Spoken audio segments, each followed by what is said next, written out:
বাড়িতে যদি গেস্ট আসে এইভাবে একবার চিংড়ি মাছ রান্না করে খাওয়াবেন, এর স্বাদ কখনো ভুলতে পারবে না, আর প্রশংসা তো পড়েই আছে। চিংড়ি মাছ এখানে আমি একটু ছোট সাইজের নিয়েছি, কেউ চাইলে একটু বড় চিংড়ি মাছেরও কিন্তু এই রান্নাটা খুব ভালো হয়। তবে হ্যাঁ, গন্ধরাজ লেবুর পাতা লাগবে কিন্তু, আর মিষ্টি দই লাগবে, আর গন্ধরাজ লেবুও লাগবে এই রান্নাটার জন্য। চিংড়ি মাছগুলো ভালো করে ধুয়ে পরিষ্কার করে নিয়ে নুন হলুদ মাখিয়ে নিয়েছি। এবার কড়াইয়ের মধ্যে সর্ষের তেল দিয়ে মাছগুলো দিয়ে দিচ্ছি। তারপরে মাছগুলো হালকা করে ভেজে নেবো, খুব কড়া করে কিন্তু মাছগুলো ভাজবো না। চিংড়ি মাছ একটু কড়া করে ভাজলে শক্ত শক্ত হয়ে যায়, সেই জন্য একটু হালকা করেই চিংড়ি মাছগুলো ভাজবো। চিংড়ি মাছগুলো ভাজতে দিয়ে একটা মশলা বানিয়ে নিচ্ছি।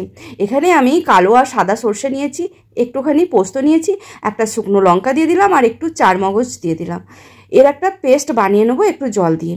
এবার এখানে গন্ধরাজ লেবুর পাতা নিয়েছি 3-4টে, আর গন্ধরাজ লেবু নিয়েছি, আর কাঁচা লঙ্কা নিয়েছি। এই গন্ধরাজ লেবুর পাতা আর কাঁচা লঙ্কাটাকে একটু ছোট্ট ছোট্ট টুকরো করে নিয়ে একটু থেতো করে নেবো, বা মিক্সিতে একবার ঘুরিয়েও নিতে পারি না। এবার গন্ধরাজ লেবুটাকেও কেটে নিচ্ছি, একটু ছোট ছোট টুকরো করে কেটে নেবো, অনেকগুলো টুকরোই কেটে নেবো। চিংড়ি মাছটা ভাজা হয়ে গেছে, এটা তুলে নিচ্ছি। এবার এই কড়াইয়ের মধ্যে আবার সর্ষের তেল দিয়ে দিলাম।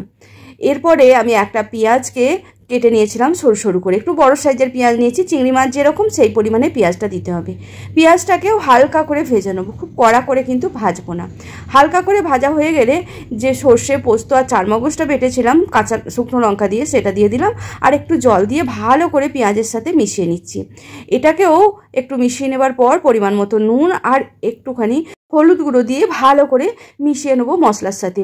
এখানে আমি যেহেতু মিষ্টি দই ব্যবহার করব তাই চিনি দিলাম না। কেউ যদি মিষ্টি দইয়ের পরিবর্তে টক দই ব্যবহার করো তাহলে কিন্তু এই সময়তে চিনিটা দিয়ে দিতে হবে। আর দিয়ে দিলাম গন্ধরাজ লেবুর পাতা আর কাঁচা লঙ্কা, যেটাকে একটু থেতো করে নিয়েছিলাম, মানে মিহি করে থেতো করে নিয়েছিলাম, সেটা দিয়ে দিলাম। এর ফলে এত সুন্দর একটা ফ্লেভার আসে না, গন্ধরাজ লেবু দারুণ আসে। এবার ওটাকেও মিশিয়ে নিয়ে দিয়ে দিলাম 4 চামচের মতো মিষ্টি দই। এই মিষ্টি দইটা দেওয়ার জন্য এই রান্নার স্বাদটা একদম অন্যরকম হয়েছিল। দইটা দিয়ে খুব ভালো করে মশলার সাথে মিশিয়ে নেবো। এই সময়তে একটু জলও দিয়ে দেবো, কেউ চাইলে দিতেও পারেন, কেউ না চাইলে না দিলেও হয়, তবে আমার মনে হয়েছে একটু জল দিতে হবে তাই দিলাম। দিয়ে মশলাটা একটু ফুটিয়ে নিয়ে ভেজে রাখা চিংড়ি মাছগুলো দিয়ে ভালো করে মিশিয়ে নেবো। বেশ ভালো করে মিশিয়ে নিয়ে আবারও একটু জল দিয়ে দেবো, কারণ এবার আমি এটাকে ঢাকা দিয়ে কিছুক্ষণ ফোটার জন্য রেখে দেবো, যাতে মশলাটা চিংড়ি মাছের মধ্যে খুব ভালো করে ঢুকে যায়। এইভাবে একবার চিংড়ি মাছ রান্না করে দেখবেন, এর স্বাদ গন্ধ দুটোই একদম দুর্দান্ত হয়। এবার ঢাকা দিয়ে দিলাম, ওই 15 মিনিটের মতো মিডিয়াম ফ্লেমে ফুটিয়ে নিলাম।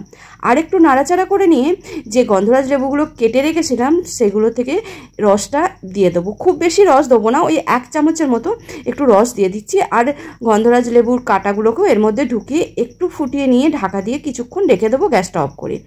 গরম ভাতের সঙ্গে এইরকম চিংড়ি মাছ রান্না থাকলে আর কিচ্ছু লাগে না।